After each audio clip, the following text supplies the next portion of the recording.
Halo anak-anak hebat, selamat pagi. Perkenalkan, nama Ibu Bu Ruri. Bu Ruri mulai semester 2 ini akan mengajarkan mata pelajaran ilmu pengetahuan sosial. Jadi, selamat datang di kelas IPS bersama Bu Ruri. Oke, sekarang lihatlah gambar ini. Gambar apakah ini? Ini adalah gambar burung cendrawasih. Kalian bisa menemukan burung cendrawasih ini di Papua. Nah, ada beberapa perilaku manusia yang menyebabkan kelangkaan burung cendrawasih. Apakah kalian tahu apa sajakah perilaku manusia tersebut? Yang pertama adalah perburuan dan penangkapan liar. Jadi burung cendrawasih itu hidup bebas. Nah, banyak orang-orang yang tidak bertanggung jawab memburunya dan menangkapnya secara liar. Padahal burung cendrawasih adalah termasuk burung yang langka, burung yang dilindungi. Ini menyebabkan burung cendrawasih menjadi langka. Nah, yang kedua adalah kerusakan habitat. Habitat asli burung cendrawasih adalah di hutan-hutan Papua. Nah, seperti yang kalian tahu, banyak hutan-hutan yang ditebang secara liar sehingga menyebabkan habitat burung cendrawasih ini menjadi rusak. Lalu, bulu cendrawasih juga diperdagangkan, digunakan sebagai penghias topi wanita Eropa. Jadi harga bulu cendrawasih itu termasuk mahal. Itu sebabnya burung cendrawasih sering diburu dan ditangkap untuk diambil bulunya. Itu juga yang menyebabkan burung cendrawasih menjadi langka. Nah, bagaimana pendapatmu tentang perilaku manusia tersebut? Yang memburu burung cendrawasih, yang menangkapnya, yang menggunakan bulunya sebagai penghias topi, yang merusak habitatnya. Bagaimana pendapatmu? Apakah itu termasuk perbuatan yang terpuji atau tidak? Jelas itu bukan perbuatan yang terpuji dan sangat dilarang. Oleh sebab itu, burung cendrawasih sekarang termasuk hewan yang dilindungi karena jumlahnya yang semakin sedikit. Nah, burung cendrawasih itu ada 30 jenis dan 28 jenisnya bisa ditemukan di Papua. Ada undang-undang yang mengatur tentang perlindungan hewan, yaitu Undang-Undang Nomor 5 Tahun 1990. Kalau ada orang yang melanggar undang-undang tersebut akan dihukum selama 5 tahun penjara dan denda maksimal 100 juta rupiah. Nah, salah satu jenis cendrawasih yang sering kita lihat adalah cendrawasih kuning kecil. Masyarakat Papua masih menggunakan bulu burung cendrawasih untuk menghiasi pakaian adat mereka, tetapi tidak banyak. Mereka juga tetap menjaga kelestarian burung ini. Dan ingat, burung cendrawasih ini tidak boleh dipelihara karena mereka terbiasa hidup di alam bebas.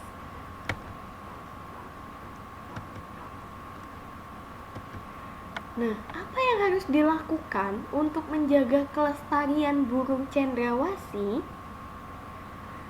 Yang pertama, membudidayakan burung cendrawasih di Suaka Marga Satwa.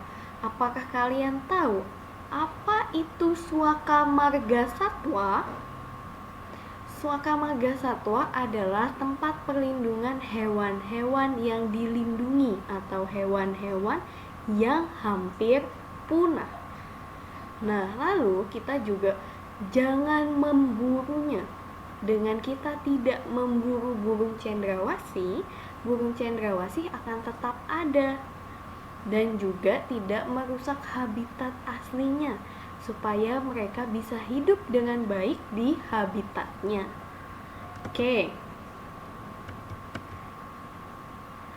Sekarang Bu Ruri punya gambar keindahan alam. Kalian bisa lihat. Ini adalah Gunung Bromo. Pernahkah kalian pergi ke Gunung Bromo? Pasti beberapa dari kalian sudah pernah pergi ke Gunung Bromo. Lalu ini adalah sawah berundak. Biasanya kalian bisa menemukan ini di Bali. Lalu ini adalah Kepulauan Raja Ampat. Kalian tahu Kepulauan Raja Ampat ada di mana? Ya, ada di Papua. Ada Danau Toba. Danau Toba dapat kalian temui di Sumatera. Lalu ini ada hutan Kalimantan. Ini adalah beberapa contoh keindahan alam. Nah, sekarang kita akan membahas sumber daya alam. Sumber daya alam dibagi dua, yaitu hayati dan non-hayati. Hayati artinya keanekaragaman hewan dan tumbuhan. Lalu ada juga sumber daya alam non-hayati, yaitu keindahan pantai, danau, dan pegunungan. Nah, keindahan alam yang tadi seperti Gunung Bromo, Danau Toba, Raja Ampat itu termasuk sumber daya alam non-hayati. Oke. Nah, kalian tadi sudah melihat beberapa keindahan alam. Menurut kalian, apa sih manfaat keindahan alam tersebut bagi masyarakat sekitarnya? Jadi, manfaatnya Danau Toba, manfaatnya Gunung Bromo untuk masyarakat yang tinggal di sekitarnya itu apa sih? Nah, kekayaan alam tersebut dimanfaatkan sebagai objek wisata. Jadi kalian bisa berwisata ke Gunung Bromo, ke Danau Toba, ke Raja Ampat. Nah, dan itu menjadi sumber pendapatan bagi masyarakat yang tinggal di sekitarnya. Jadi, seperti kalian lihat di Gunung Bromo, itu dijadikan objek wisata. Ada yang menyewakan kuda, ada yang menyewakan mobil jeep, ada banyak yang menjual makanan juga. Nah, orang-orang yang berjualan di situ adalah orang-orang yang tinggal di sekitar Gunung Bromo. Jadi, dengan dijadikannya Gunung Bromo sebagai objek wisata, ini juga mendatangkan penghasilan untuk masyarakat yang tinggal di sekitarnya. Oke. Apa sih yang harus kalian lakukan untuk menjaga kelestarian sumber daya alam tersebut? Nah, kalian tuh bisa melakukannya dengan peduli lingkungan, seperti buang sampah ke tempat sampah, tidak merusak tumbuhan, dan lain-lain. Jadi di objek-objek wisata itu jangan sampai kalian membuang sampah sembarangan, karena itu akan mengotori tempat tersebut dan merusak lingkungan. Lalu jangan juga memetik tumbuhan atau tanaman yang ada sembarangan, karena ada beberapa tanaman yang hanya tumbuh di situ dan sulit untuk tumbuh di tempat lain. Kalau kalian petik sembarangan, tanaman tersebut akan rusak dan akhirnya tanaman tersebut akan punah. Jadi hal ini sangat penting untuk menjaga kelestarian sumber daya alam tersebut dan juga menjaga mata pencaharian orang-orang di sekitarnya supaya tidak terganggu. Oke. Bayangkan saja kalau misalnya di Gunung Bromo banyak sampah, terus akhirnya banyak orang-orang yang tidak mau lagi datang ke Gunung Bromo. Akhirnya orang-orang yang bekerja di sekitar Gunung Bromo menjual makanan, menyewakan kuda, menyewakan mobil jeep akan kehilangan mata pencaharian mereka. Oke. Next. Nah, sekarang Bu Ruri mau membahas salah satu keindahan alam, yaitu Raja Ampat yang ada di Papua. Nah, jadi sumber daya alam hayati, tadi sumber daya alam hayati itu termasuk apa aja? Ada hewan dan tumbuhan. Sumber daya alam hayati disebut juga sumber daya alam biotik, yaitu segala sesuatu yang berasal dari alam, hidup, dan bisa diperbarui. Nah, Bu Ruri mau membahas contoh sumber daya alam hayati yang ada di Raja Ampat. Di Raja Ampat ada 75,2% dari 800 jenis terumbu karang yang ada di dunia. Jadi di perairan Raja Ampat itu banyak jenis-jenis terumbu karangnya. Terumbu karang ini termasuk sumber daya alam hayati. Nah, lalu ada juga 695 jenis hewan lunak yang terdiri atas 74,7% jenis siput, 24,3% kerang, dan sisanya cumi-cumi. Nah, jadi sumber daya alam hayatinya ada juga siput, kerang, dan cumi-cumi. Lalu ada juga ikan. Ada 1346 macam ikan, terdiri atas 828 jenis ikan karang dan ikan campuran. Nah, jadi sumber daya alam hayati yang ada di Raja Ampat adalah terumbu karang, siput, kerang, cumi-cumi, dan ikan. Wah, banyak ya sumber daya alam hayatinya. Oke, nah kalau tadi kita membahas sumber daya alam hayati, disebut juga sumber daya alam biotik, yaitu sumber daya alam yang berasal dari alam, hidup, dan bisa diperbarui atau bisa berkembang biak. Nah, sekarang kita akan membahas sumber daya alam non-hayati atau disebut juga sumber daya alam abiotik. Nah, yaitu segala sesuatu yang berasal dari alam dan tidak bisa diperbarui. Kalau tadi sumber daya alam hayati atau biotik itu bisa diperbarui, kalau sumber daya alam non hayati atau abiotik tidak bisa diperbarui. Contohnya apa? 1. Tanah daratan di pulau. Lalu pasir di pantai. Nah, kalian juga tidak bisa kan membuat pasir. Pasir tidak bisa dibuat. Lalu ada air laut. Kita tidak bisa memproduksi air laut. Lalu batu karang. Nah, bedakan terumbu karang dengan batu karang ya.